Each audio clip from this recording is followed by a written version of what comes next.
सभी को जय श्री कृष्णा, राधे राधे। तो आज एक ऐसी सत्य लीला कथा सुनाएंगे जो कि हर किसी के साथ ये होता है। अगर जिसके भी घर में लड्डू गोपाल हैं, वो सेवा करते हैं, तो उनके लड्डू गोपाल के साथ भी ये ज़रूर घटना घटी होगी। बस हमें महसूस नहीं होती वो बात, उनकी अनुभूति समझ में नहीं आती। लेकिन अगर आप ये गलती कर रहे हैं चंदन को लेकर, तो एक बार ये वीडियो पूरा ज़रूर देख लीजिएगा, क्योंकि जाने अनजाने अगर आपसे कोई गलती हुई है तो ये गलती आपसे दोबारा ना हो। इसके लिए आप ये वीडियो ज़रूर देखिएगा और आप कौन से चंदन यूज़ करते हैं अपने लड्डू गोपाल को, ये ज़रूर बताइएगा। क्योंकि लड्डू गोपाल भी जब हम उस भाव के साथ जुड़ते हैं ना, तो वो भी एक उसी भाव के साथ हमसे जुड़ते हैं, तो हमें भी अनुभूति कराते हैं। बस उनकी अनुभूति को हमें समझना होता है। ऐसे ही हुआ सीमा जी के साथ। सीमा जी अभी कुछ दिन पहले लड्डू गोपाल की सेवा शुरू की है। अभी उनको लड्डू गोपाल की सेवा के बारे में बहुत ज़्यादा जानकारी नहीं है, जिसकी वजह से उनसे ये गलती हुई। और जाने अनजाने अगर हमसे कोई गलती होती है, कोई त्रुटि होती है, तो हमारे जो लड्डू गोपाल हैं वो बहुत दयालु हैं, अपने भक्त के ऊपर बहुत कृपा करते हैं और अपने भक्त के सामने कुछ ना कुछ ऐसा ज़रूर वो करते हैं जिससे जो हमारा भक्त है वो गलती दोबारा ना करे। और ऐसे ही अगर ये आपके सामने वीडियो भी आ रहा है और आपने ये गलती की है, तो आप भी ये दोबारा गलती ना करें। ये इसमें भी आप अपने लड्डू गोपाल की कृपा ही समझो, जिससे कि आपसे भी ये गलती ना होगी। तो क्या करती थी सीमा जी? सीमा जी लड्डू गोपाल तो ले आई थी, लेकिन जब ये पूरा इनका श्रृंगार करती, उनको स्नान कराती, उनका पूरा प्रॉपर सब कुछ करती थी, क्योंकि वीडियो लाने लड्डू गोपाल को लाने से पहले उन्होंने सारी जानकारी ले रखी थी। जितना भी उनको समझ में आया उन्होंने सारी जानकारी ले ली थी कि कैसे भोग लगाना है, कैसे स्नान कराना है, क्या क्या उनको पसंद होता है, क्या किन चीज़ों का हम भोग लगा सकते हैं, किन चीज़ों का भोग नहीं लगा सकते। क्योंकि जब हम लड्डू गोपाल की सेवा शुरू करते हैं तो हमें बहुत से नियम पालन करने होते हैं। ये नहीं कि सिर्फ वो एक मूर्ति है और जैसे हमने ले बस आए, बस हमारा काम हो गया, ऐसा नहीं होता है। आप लड्डू गोपाल को तभी लाइए जब आप सेवा उनकी अच्छे प्रॉपर तरीके से कर सकें, तभी लाइए, नहीं तो नहीं लाइए। आप दूर से ही प्रणाम कर लीजिए। जब आपके पास टाइम हो उनकी सेवा करने का, तभी आप सोचिए लड्डू गोपाल को घर में लाने का।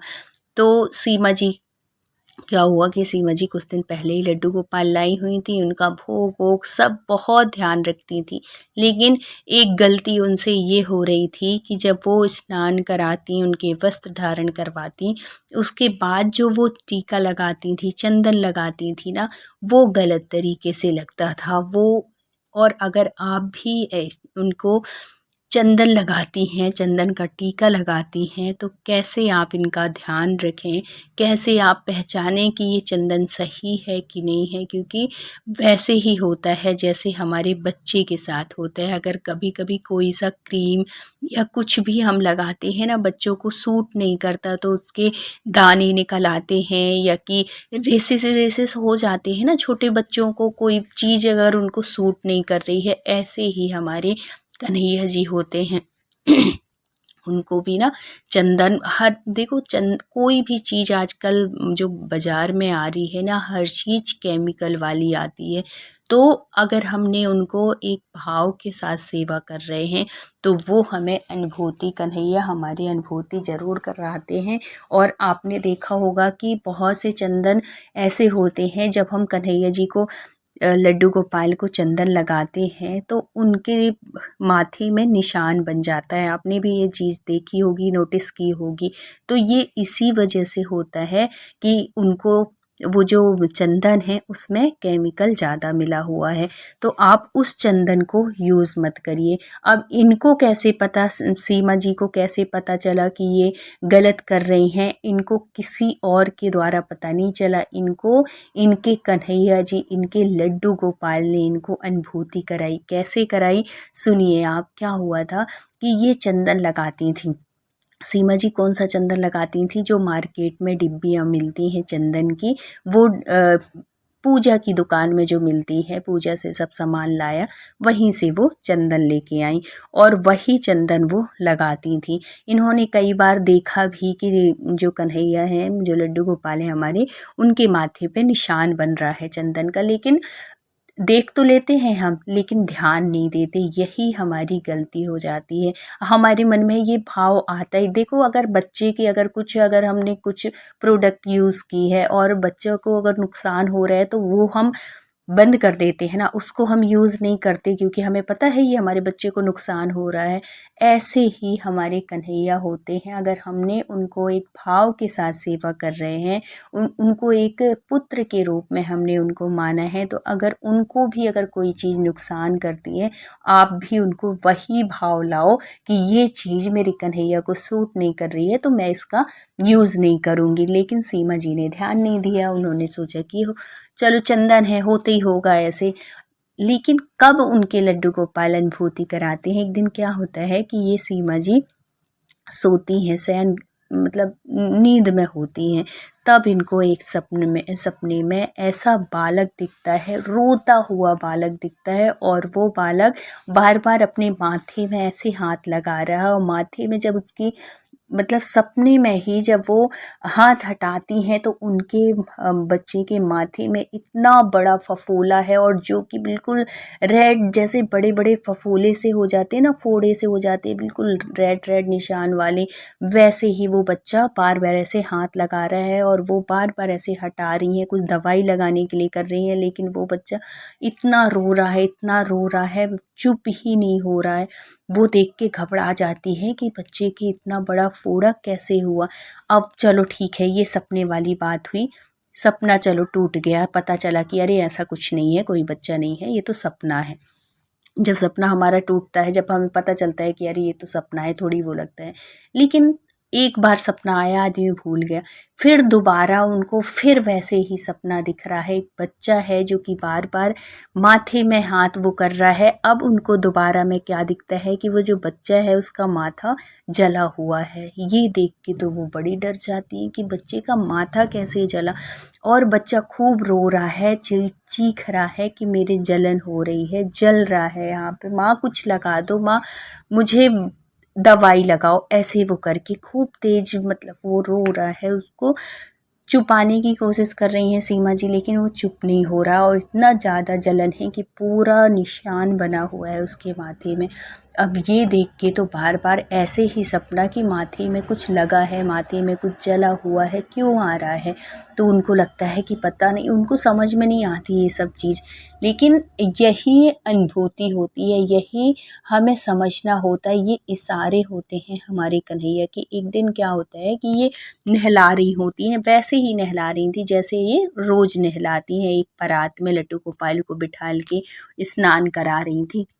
अचानक इनका जो दिमाग है उनके माथे पे जाता है और ध्यान उनके माथे में जाता है और देखती हैं कि उनके भी वैसे ही सर्कल, वैसे ही गोल गोल निशान लड्डू गोपाल के माथे में बना हुआ है। और जब वो देखती हैं उनके माथे में काला काला निशान, तो उनको तुरंत याद आ जाता है कि ऐसे ही एक मुझे जो सपना दिख रहा है, छोटा बच्चा है, उसके माथा पूरा जला हुआ था या कि माथे में फोड़ा हुआ था और वो बच्चा बहुत रो रहा था।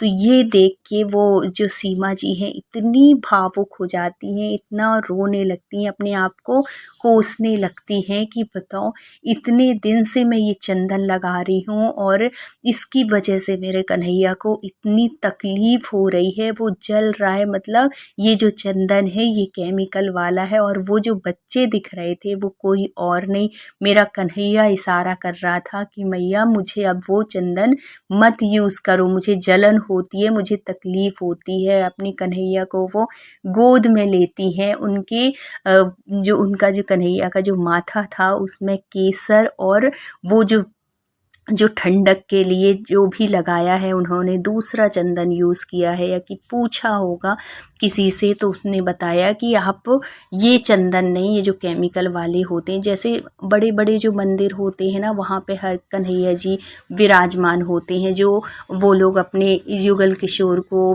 चंदन लगाते हैं उनसे उन्होंने पूछा कि अब हम मतलब सारी बात बताई कि ऐसे ऐसे हुआ। तो उन्होंने बताया कि वो जो दुकान में मिलते हैं वो चंदन यूज़ नहीं करो, क्योंकि उसमें वो केमिकल डालते हैं और इसी की वजह से जो कन्हैया हैं आपके, उनके जो काला काला निशान बना। तो आप लकड़ी का चंदन ले लो, जो शुद्ध चंदन होता है, उसमें केसर की एक छोटी सी वो डाल के उसको घिसो, और केसर ठंडक भी होता है, और उसको आप माथे में उनके लगाओ। तो फिर सीमा जी जो है उनके कहे हिसाब से ऐसे ही की, उनके माथे में घिस के, मतलब अब लकड़ी वाला चंदन घिस के और थोड़ी सा केसर डाल के उनके माथे में लगाने लगी। कोई निशान नहीं, कोई कुछ नहीं। कुछ दिन के बाद उनका वो जो निशान था वो जाने लगा। अब उनको भी इस बात का एहसास हुआ कि ये जो मैं कर रही थी ये गलत था। इसकी वजह से मेरा कन्हैया, मेरा लड्डू गोपाल को परेशानी हो रही थी, और अब ये जो मैं लगा रही हूँ इससे इसको ठंडक मिलेगी। हम चंदन क्यों लगाते हैं कि जिससे हमारा कन्हैया ठंडक महसूस हो। इसको लगाते हैं ना उस टाइम पे जब पूरे शरीर में कन्हैया जी को चंदन लगाया जाता है गर्मी में, तो ये इसी वजह से चंदन ठंडक पहुंचाता है। और वही चंदन अगर उनको नुकसान करने लगे तो ये तो वैसी वाली बात हो जाएगी ना। इसीलिए जो कन्हैया होते हैं, जो हमारे लड्डू गोपाल होते हैं, जब हम उनकी सेवा स्वीकार करते हैं और जब हम उनकी सेवा करने लगते हैं तो वो हमें अनुभूतियाँ भी कराते हैं। अगर हम उनको भाव के साथ सेवा कर रहे हैं, अगर हम उनको एक पुत्र की भांति सेवा कर रहे हैं, तो वो चाहे जिस भी रूप में आए, चाहे आपके सामने वीडियो ही आ जाए, चाहे आपके घर में कोई आके आपको वो जानकारी दे जाए जो आप गलती कर रहे हो, तो इसमें भी आप अपने कन्हैया की, अपने लड्डू गोपाल की कृपा ही समझो, जिसकी वजह से आपको वो जानकारी मिली। तो सीमा जी के माध्यम से आपने ये जानकारी पता की कि आपको कैसा चंदन लगाना चाहिए और कैसा चंदन नहीं लगाना चाहिए। आपके अगर मार्केट में भी अगर जो लिक्विड चंदन आता है, या कि आप हमेशा केसर वाला चंदन देख के लिया करिए, उससे ना ठंडक भी मिलती है और उनके जो माथे में जब चंदन लगाओ तो निशान भी नहीं पड़ता है। या कि फिर आप लकड़ी का ही, लकड़ी नहीं मिलती तो आप केसर युक्त जो चंदन आता है वो यूज़ करिए। तो वीडियो अच्छा लगा हो तो please like, share and subscribe करिएगा। मिलते हैं किसी नेक्स्ट सत्य घटना के साथ। जब तक अपना ख्याल रखिए, अपनों का ख्याल रखिए। Thank you so much full watch करने के लिए। राधे राधे।